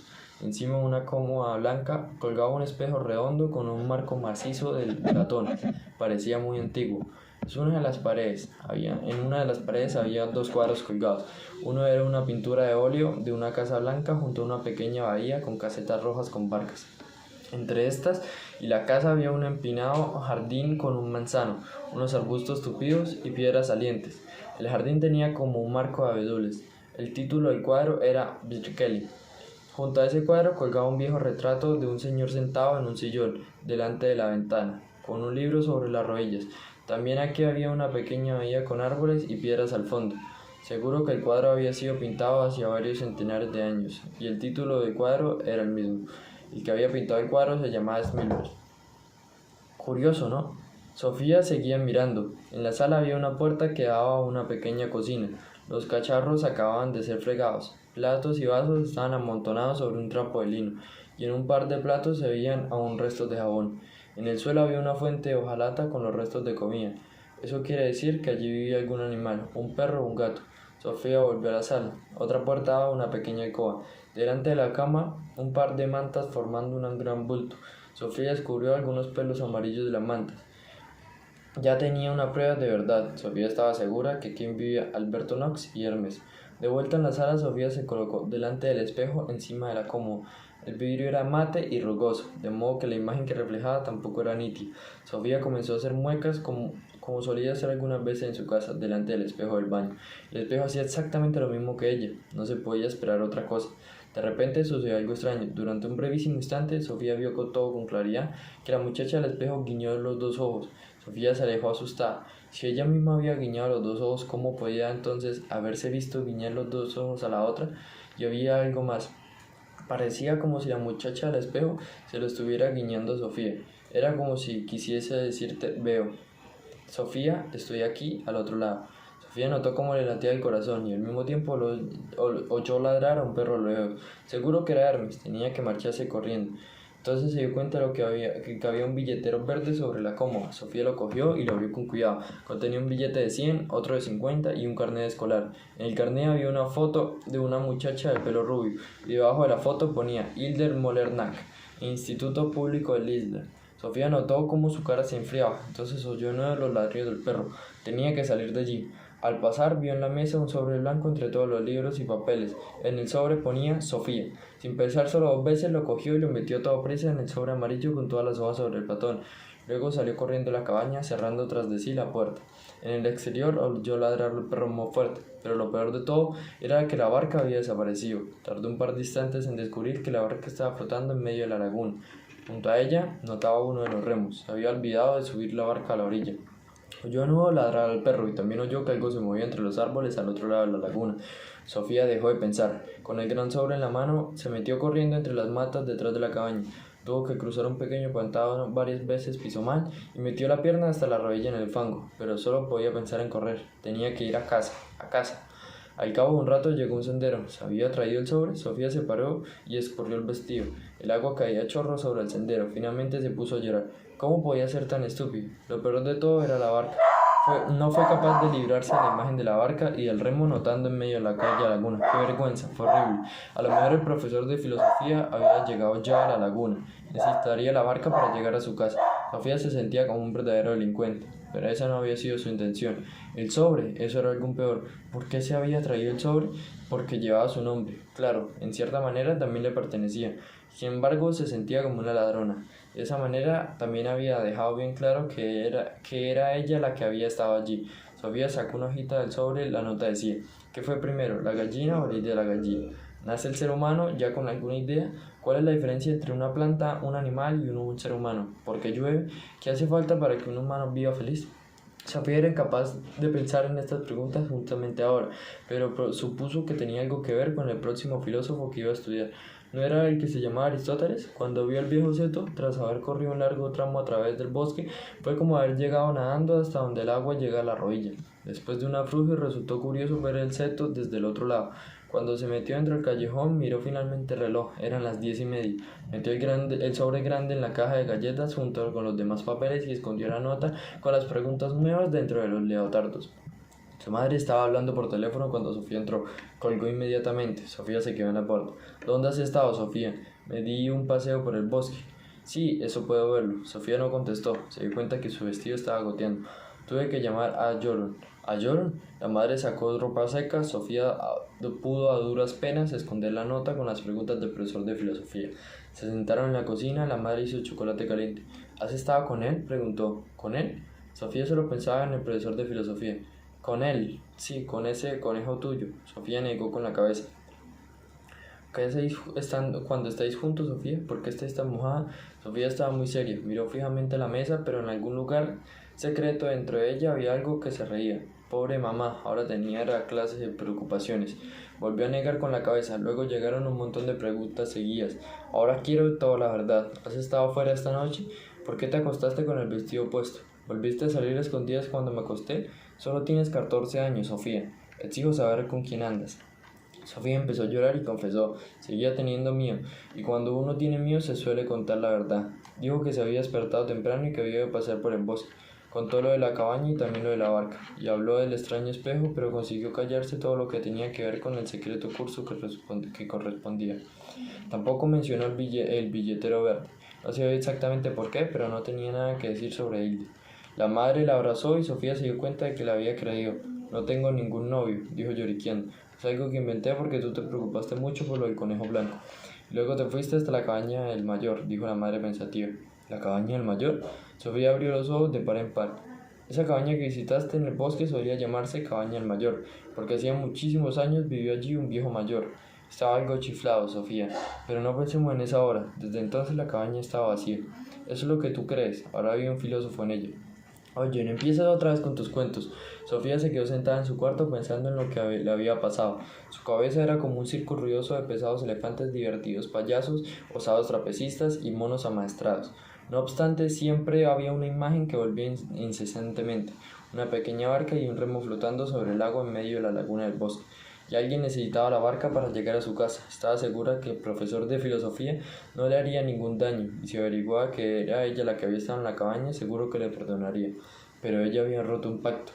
Esa había sido su manera de agradecer a ese desconocido que se hubiera responsabilizado de su educación filosófica. ¿Cómo podía reparar el mal que había hecho? Sofía sacó el papel de cartas de color rosa y escribió: Querido filósofo, fui yo quien estuvo en la cabaña el domingo por la mañana. Tenía muchas ganas de conocerte, para discutir más a fondo cuestiones filosóficas. Pero ahora soy un entusiasta de Platón, pero no estoy segura de que las ideas o la imagen del modelo existan en otra realidad. Naturalmente existen en nuestra alma, pero por ahora opino que esa es otra cosa. También lamento admitir que no estoy totalmente convencida de que nuestra alma sea verdaderamente inmortal. Yo, por lo menos, no tengo ningún recuerdo de mis vidas anteriores. Si pudiera convencerme de que mi abuela, que ya falleció, está bien en el mundo de las ideas, te lo agradecería de veras. En realidad no empecé esta carta por lo de filósofos. La meto en un sobre color rosa junto con un terrón de azúcar. Quería pedir perdón por haber sido tan desobediente. Intenté arrastrar la barca hasta la orilla, pero al parecer no tuve fuerza suficiente. Por otra parte, puede ser que fuera una ola grande la que se llevó la barca del agua. Espero que lograras llegar a tu casa sin moverte los pies. Si te sirve de consuelo, te diré que yo empapé y que seguramente cogeré un terrible catarro, pero es por mi culpa. No toqué nada en la cabaña, pero desgraciadamente caí en la tentación de coger un sobre que llevaba mi nombre. No porque tuviera la intención de robar nada, pero como el sobre llevaba mi nombre, pensé durante unos segundos de locura que me pertenecía. Te pido sinceramente que me perdones y prometo no volver a hacerlo. Postdata, voy a pensar ya detenidamente en todas las preguntas de la nota. Postdata, ¿el espejo de latón que hay encima de la cómoda es un espejo normal y corriente o es un espejo mágico? Lo pregunto porque no estoy acostumbrada a que mi propio reflejo me guiñe los dos ojos. Atentamente, tu alumna sinceramente interesada, Sofía. Sofía releyó la carta 2 veces antes de meterla en el sobre. Por lo menos no era tan formal como la que había escrito anteriormente antes de bajar a la cocina a coger un terrón de azúcar. Sacó la hoja con la tarea de filosofía del día. ¿Qué fue primero, la gallina o la idea de la gallina?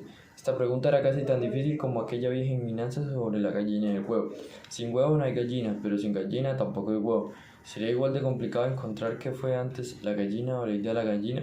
Sofía se daba cuenta de que Platón quería decir que la idea de la gallina existió en el mundo de las ideas muchísimo antes de que hubiera gallinas en el mundo de los sentidos. Según Platón, el alma había visto la propia idea de la gallina antes de meterse en un cuerpo, pero no fue sobre este punto sobre el que Sofía había llegado a la conclusión de que Platón se había equivocado. Una persona que ni ha visto una gallina viva, ni ninguna imagen de una gallina, no podrá tener ninguna idea de gallina. Estaba lista para la segunda pregunta. ¿Nace el ser humano ya con alguna idea? Lo dudo mucho, pensó Sofía. Tenía poca fe en que un bebé recién nacido tuviera alguna idea sobre algo. Pero claro, no podía estar totalmente segura, porque aunque el bebé tuviera algún lenguaje, no significaba necesariamente que tuviera la cabeza vacía de ideas. Pero para saber algo sobre las cosas del mundo no teníamos que haberlas visto antes. ¿Cuál es la diferencia entre una planta, un animal y un ser humano? Sofía entendió inmediatamente que habían diferencias muy claras. No pensaba, por ejemplo, que una planta tuviera un alma muy complicada. ¿Se había oído hablar alguna vez de un alma con mal de amor? Una planta crece, se alimenta y produce unas semillas pequeñas que posibilitan su procreación, y eso es más o menos lo que se podría decir sobre las plantas. Sofía pensó que todo lo que había dicho de las plantas a lo mejor también podría decirse de los animales y de los seres humanos. Pero los animales tenían además otras cualidades, se movían. Por ejemplo, cuando se había visto una rosa correr a los 60 metros, resultaba un poco más difícil señalar la diferencia entre un ser humano y un animal. Los seres humanos ¿piensan los animales también? Sofía estaba convencida de que el gato Shere Khan era capaz de pensar, por lo menos se comportaba muy astutamente, pero ¿sería capaz de pensar cuestiones filosóficas? ¿Era capaz el gato de pensar en la diferencia entre una planta, un animal, un ser humano? Más bien no. Un gato no puede ponerse contento o triste, pero nunca se preguntará si Dios existe o si tiene un alma inmortal. Pero claro, pensaba como la pregunta sobre el bebé con ideas innatas. Resulta igual de difícil hablar con un gato sobre este tipo de asuntos que con un bebé.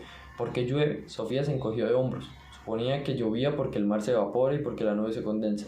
¿No había aprendido ya eso en tercero? También se podría decir que llueve porque las plantas y los animales, para que las plantas y los animales crezcan. Pero ¿era esa la razón? ¿Un chaparrón tenía en realidad algún objetivo? La última pregunta tenía que ver al menos con objetivos. ¿Qué hace falta para que un ser humano viva feliz? Sobre eso el profesor de filosofía había escrito ya algo del principio del curso. Todos los seres humanos precisan comida, calor, amor y cuidados. Todo eso era, al menos, una especie de condición previa para poder alcanzar la felicidad. Luego había señalado que todo el mundo necesitaba encontrar respuestas a ciertas preguntas filosóficas. Además, sería bastante importante tener una profesión que le guste a uno. Por ejemplo, uno que odie el tráfico no sería muy feliz siendo taxista, y uno que odiase hacer deberes no sería muy bueno siendo maestro. A Sofía le gustaban mucho los animales, así que de mayor le gustaría ser veterinario. Pensaba que no hacía falta que te tocaran 20 millones en la Banaloto para vivir feliz. Más bien al contrario, hay un refrán que dice, la ociosidad es la madre de todos los vicios. Sofía se quedó sentada en su cuarto, hasta que su madre la llamó para comer. Había hecho solomillo y patas asadas, delicioso. En la mesa había una vela encendida, y para postre tenían frambuesas con nata. Hablaron de todo. Su madre le preguntó que cómo quería celebrar su 15º cumpleaños para el que solo faltaban algunas semanas. Sofía se encogió de hombros. ¿No quieres invitar a alguien? ¿Dar una fiesta? Quiero decir. Quizás podríamos invitar a Marte, y a Annie Mary, y a Edge, y a Jorun, naturalmente, y a Joren a la vez. Tal vez. Bueno, es mejor que lo decías tú, ¿sabes? Me acuerdo muy bien de cuando yo cumplí 15 años, y no me parece que haga tanto tiempo. Me sentía ya muy adulta, Sofía. Curioso, ¿verdad? Me parece como si no hubiera cambiado nada desde ese entonces. Y así es, no has cambiado nada, nada cambia. Solamente te has desarrollado, te has hecho mayor. Hablas como un adulto, me parece que todo ha pasado muy deprisa. Aristóteles, un hombre meticuloso que quiso poner en orden los conceptos de los seres humanos. Mientras su madre dormía la siesta, Sofía se fue al callejón. Había metido un terrón de azúcar en el sobre rosa y había escrito para Alberto. Fuera. No había llegado ninguna carta nueva, pero un par de minutos más tarde, Sofía oyó como el perro se acercaba. ¡Hermes!, llamó Sofía, y al instante el perro se metió de un salto en el callejón, llevando un sobre amarillo en la boca. ¡Buen perro! Sofía puso un brazo alrededor de Hermes, que respiraba jadeante. Ella sacó el sobre rosa con el terrón de azúcar y se lo metió en la boca. Hermes salió del callejón y se dirigió de nuevo al bosque. Sofía estaba un poco nerviosa cuando abrió el sobre. ¿Diría algo sobre la cabaña y la barca? El sobre contenía las hojas de siempre, que iban unidas con un clip, pero también había una notita suelta en la que ponía «Quería señorita detective» o «señorita ladrona», para ser más exacta. El asunto ya ha sido denunciado a la policía. No, no es tan grave, no estoy tan enfadado. Si eres igual de curiosa para buscar respuestas a los enigmas de los filósofos, resulta muy prometedor. Lo malo es que ahora tendré que cambiarme de casa. Bueno, la culpa es mía. Debería haber comprendido que tú eres de la clase de personas que quiere llegar al fondo de las cosas. Saludo, Alberto. Sofía dio un suspiro de alivio. Entonces no estaba tan enfadado, pero ¿por qué tenía que cambiarse de casa? Se llevó corriendo las grandes hojas a su cuarto. Era mejor estar en casa cuando su madre se despertara. Se acomodó en la cama y empezó a leer sobre Aristóteles. Aristóteles, un hombre meticuloso que quiso poner en orden los conceptos de los seres humanos. Mientras su madre dormía la siesta, Sofía se fue al callejón. Había metido un terrón de azúcar en el sobre rosa y había escrito para Alberto fuera. No había llegado ninguna carta nueva, pero un par de minutos más tarde Sofía oyó que el perro se acercaba. Hermes llamó a Sofía y al instante el perro se metió en un salto en el callejón, llevando un gran sobre amarillo en la boca. Buen perro. Querida señorita detective o señorita ladrona, para ser más exacto, el asunto ya no había denunciado a la policía. No es tan grave, no estoy tan enfadado. Si eres igual de curiosa para buscar una respuesta de los enigmas de los filósofos, resulta muy prometedor. Lo malo que es ahora tendré que cambiarme de casa. Bueno, la culpa es mía. Debería haber comprendido que tú eres la clase de personas que quiere llegar al fondo de las cosas. Saludos, Alberto. Sofía dio un suspiro de alivio, entonces no estaba enfadado. Pero ¿por qué tenía que cambiarse de casa? Se llevó corriendo las grandes hojas de su cuarto. Era mejor que cuando en casa estaba su madre se despertara. Se acomodó en la cama y empezó a leer sobre Aristóteles. Filósofo y científico. Querida Sofía, seguramente no estarás asombrada por la teoría de las ideas de Platón. No eres la primera, no sé si te lo has creído todo. O si también has hecho algunas objeciones críticas. En este caso puedes estar segura que las mismas obsesiones fueron hechas por Aristóteles 384-322 a.C. Que fue alumno de la Academia de Platón durante 20 años. Aristóteles no era ateniense, pero venía de Macedonia. Llegó a la Academia de Platón cuando este tenía 61 años. Era un hijo de un reconocido médico y por consiguiente científico. Este hecho dice que ya algo del proyecto filosófico de Aristóteles.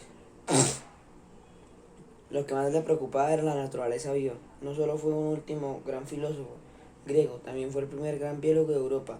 Podríamos decir que Platón estuvo tan ocupado con los moldes o ideas alternas que no había reparado en los cambios en la naturaleza. Aristóteles, en cambio, se interesaba precisamente por esos cambios, a los que hoy en día llamamos procesos de la naturaleza.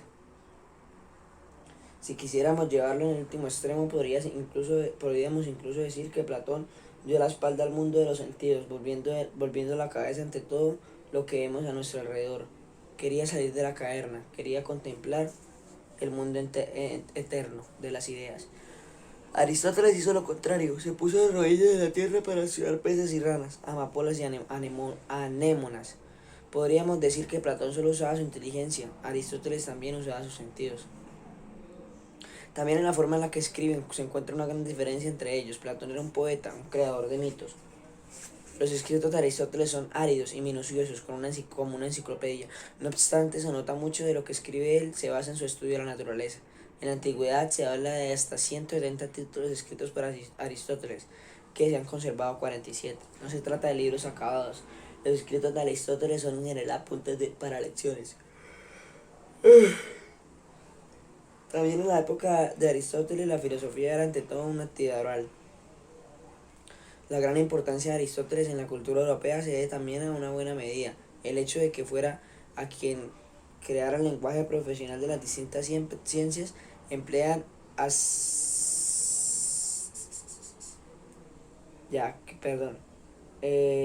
emplean Aristóteles. Aristóteles escribió todas las ciencias, de modo de que solo mencionaré algunos de los campos más importantes, ya que te hablo tanto de Platón. Empezaré por contarte cómo rechaza Aristóteles, la teoría de las ideas de Platón. A continuación veremos cómo elabora su propia filosofía de la naturaleza. Pues Aristóteles, quien resumió todo lo que había dicho los filósofos de la naturaleza anteriores a él, veremos cómo pone orden en nuestros conceptos, funda la lógica como una ciencia y finalmente hablaré un poco de la visión que tenía Aristóteles de los seres humanos y de la sociedad. Si aceptas esas condiciones podemos ponernos a manos a la obra. No hay ideas innatas. Como los filósofos anteriores a él, Platón deseaba encontrar algo eterno e inmutable en medio de todos los cambios. Encontró las ideas perfectas, que estaban muy por encima del mundo de los sentidos. Platón opinaba además que las ideas eran más reales que todos los fenómenos de la naturaleza. Primero estaba la idea del caballo, luego llegaban todos los caballos del mundo de los sentidos, galopando en forma de sombras en la pared de una caverna. Esto quiere decir que la idea de las gallinas estaba antes que la gallina, esto quiere decir que la idea de gallina estaba antes que la gallina y que el huevo. Aristóteles pensaba que Platón había dado vuelta al todo, estaba de acuerdo con su profesor en el que el caballo individual fluye y el caballo vive y que ningún caballo vive eternamente. También estaba de acuerdo en el que el molde de caballo es eterno e inmutable.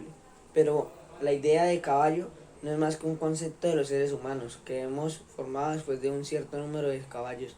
Eso quiere decir que la idea de la forma de un caballo no existe en sí.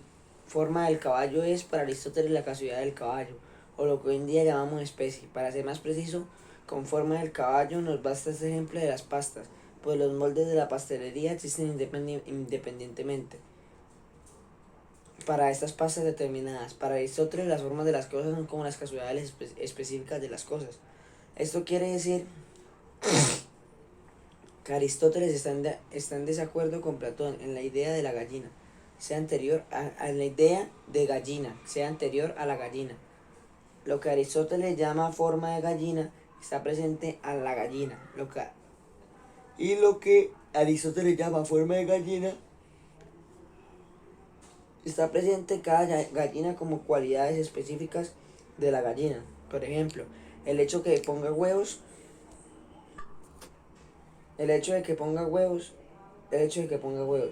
lo que hay en el alma del ser humano son meros reflejos de los objetos de la naturaleza, es decir, la naturaleza del verdadero mundo. Según Aristóteles, Platón quedó anclado en una visión mítica del mundo, en lo que los conceptos del hombre se confunden con el mundo real. Los sentidos.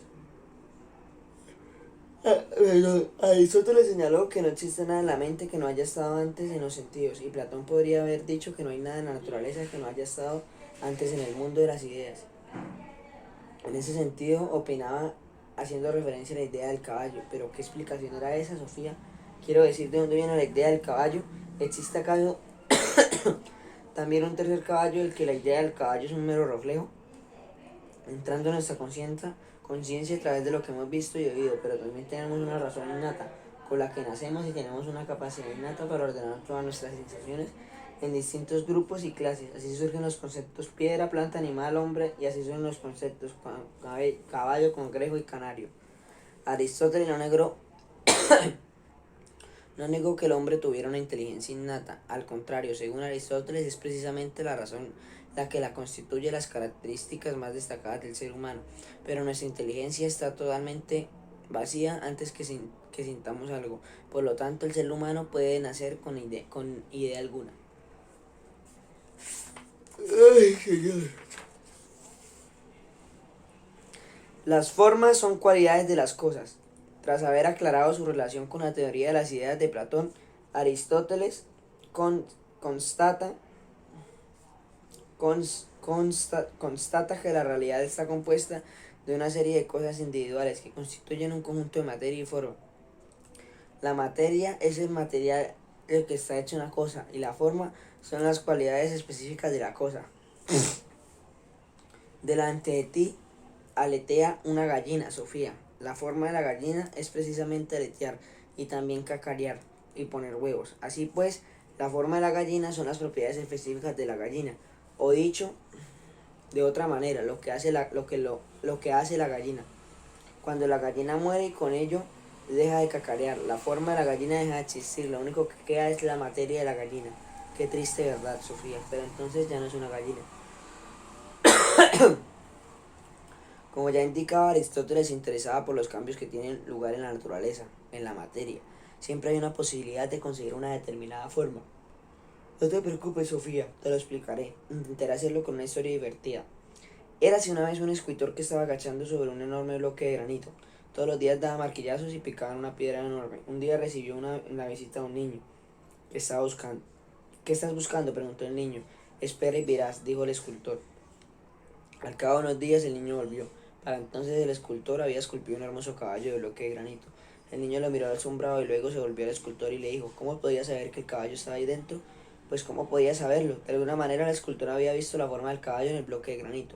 Pues precisamente ese bloque de granito tenía una posibilidad inherente de transformarse en caballo. De esa manera pensaba Aristóteles, de todas las cosas de la naturaleza tienen una posibilidad inherente de realizar o cumplir una determinada forma.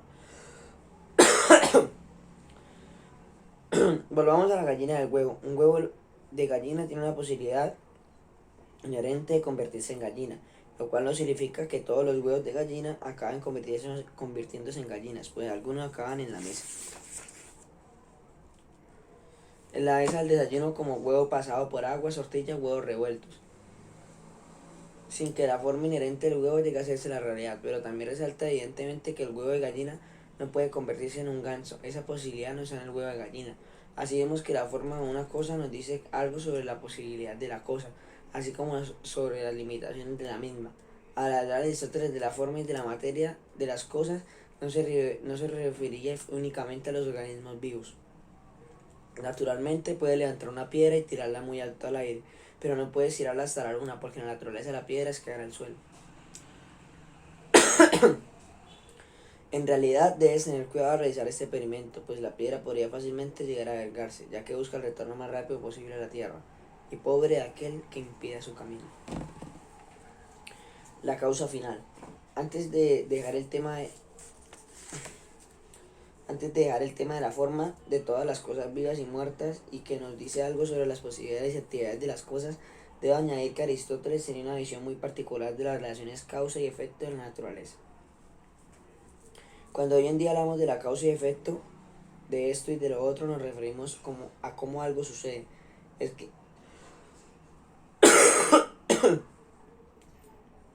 Perdón, el cristal se rompió porque Peter le tiró una piedra. Un zapato se hace porque el zapatero junta trozos de piel cosiéndolos. Pero Aristóteles pensaba que hay varias clases de causas en la naturaleza. Menciona en total 4 con causas diferentes. Lo más importante es entender qué quiere decir con lo que él llamaba causa final. En cuanto a la rotura del cristal, cabe preguntar el por qué Peter tiró la piedra al cristal. En otras palabras, preguntamos qué finalidad tenía. No cabe duda de que la intención o el fin también juegan un importante papel en el proceso de fabricación de un zapato, pero Aristóteles contaba con una causa final. También en lo que se refiere a procesos de la naturaleza completamente inanimados. No bastará con un ejemplo. ¿Por qué llueve, Sofía? Seguramente habrás aprendido en el colegio que llueve por el vapor del agua. Del agua de las nubes. El vapor del agua de las nubes se enfría y se condensa formando gotas de agua que caen al suelo debido a la acción de la gravedad. Aristóteles estaría de acuerdo con este ejemplo, pero añadiría que solo ha señalado tres de las causas. La causa material es que el vapor de agua en cuestión, las nubes se encontraban justo allí en el momento en el que se enfrió el aire. La causa eficiente o agente es que se enfría el vapor del agua, y la causa formal, la forma o la naturaleza del agua, es caer al suelo. La ciencia hoy en día no piensa así. Decimos que la comida y la humedad son condiciones para que puedan vivir los animales y las personas. Si no fuera por esas condiciones, nosotros no habríamos existido. Perdón. pero no es intención del agua ni de las naranjas darnos de comer. Es en lo que se refiere a las causas, estamos tentados a decir que Aristóteles se equivocó, pero no hay que apresurarse. Mucha gente piensa que Dios creó el mundo tal y como es, precisamente para que las personas y los animales pudiesen vivir en él. Sobre esta base es evidente que se puede decir que el agua va a los ríos porque los animales y los seres humanos necesitan agua para vivir, pero en este caso estamos hablando de la intención o el propósito de Dios. No son las gotas de lluvia o el agua de los ríos los que desean nuestro bien. Lógica. Lógica.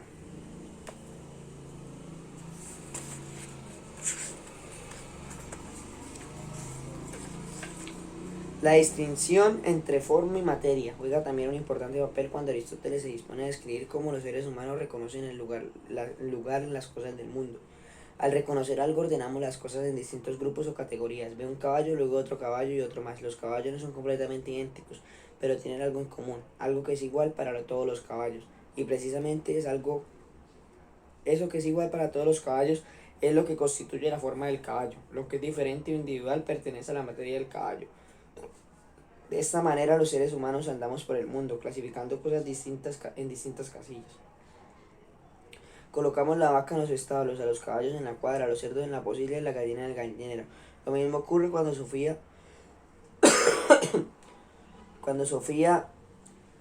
Amundsen ordena su habitación. Coloca los libros en las estanterías, los libros del colegio en la cartera, las revistas en el cajón de la cómoda, la ropa se dobla ordenadamente, se mete en el armario, las braguitas en un estante, los jerseys en otro, los calcetines en un cajón aparte.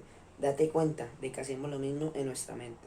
Distinguimos entre cosas hechas de piedra y cosas hechas de lana, cosas hechas de caucho y cosas hechas de caucho. Distinguimos entre cosas vivas y muertas, también entre plantas, animales y seres humanos. ¿Me sigue, Sofía? Como ves, Aristóteles se propuso hacer una buena limpieza en el cuarto de la naturaleza. Intentó mostrar que todas las cosas de la naturaleza pertenecen a grupos determinados y subgrupos.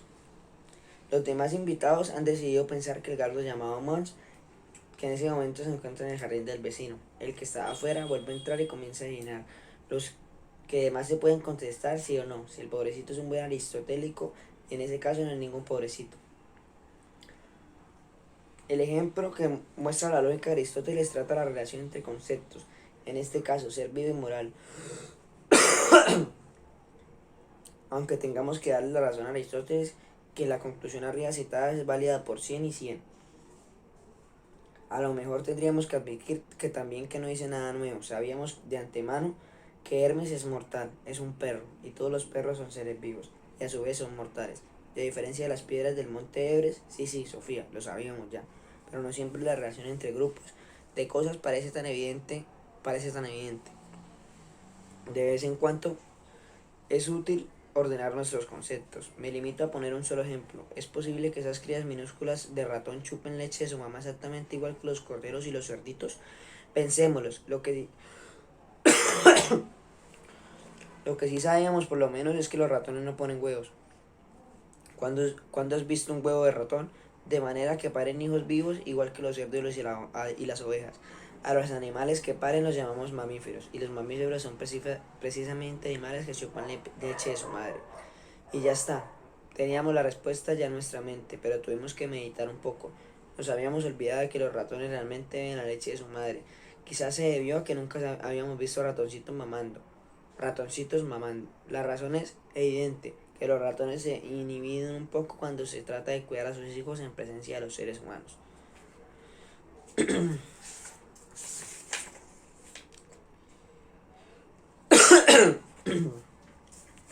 La escala naturaleza. Cuando Aristóteles se pone a ordenar la existencia, señala primero que las cosas de la naturaleza pueden dividirse en dos grupos principales.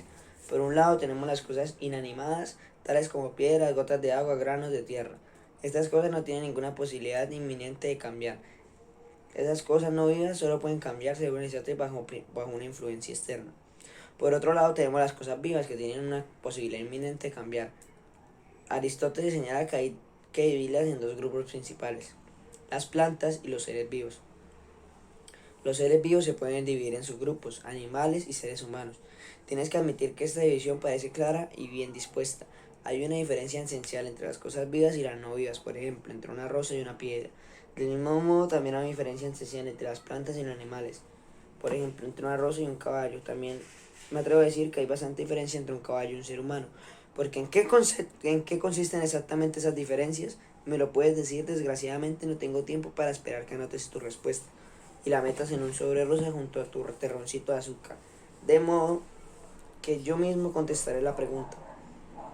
Al dividir Aristóteles los fenómenos de la naturaleza en varios grupos, parte de las cualidades de las cosas, más concretamente los que saben a los que no saben.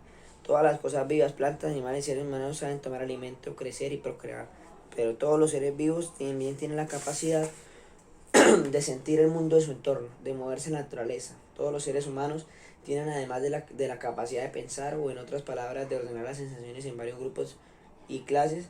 Así resulta que no hay verdaderos límites muy definidos en la naturaleza. Registramos una transición más bien difusa de plantas simples y animales más complicados. En la parte superior de esta escala, el ser humano, que según Aristóteles vive toda la vida en la naturaleza, el ser humano crece, toma alimento como las plantas, tiene sentimientos y capacidad de moverse como animales, pero además una capacidad que solamente tiene el ser humano, y es la capacidad de pensar racionalmente. Por ello el ser humano tiene una chispa de razón divina. Sofía, sí, acabo de decir divina. En algunos momentos Aristóteles señala que tiene que haber un Dios que haya puesto en marcha todos los movimientos de la naturaleza. En ese caso, ese Dios se convierte en la cima absoluta de la escala naturaleza.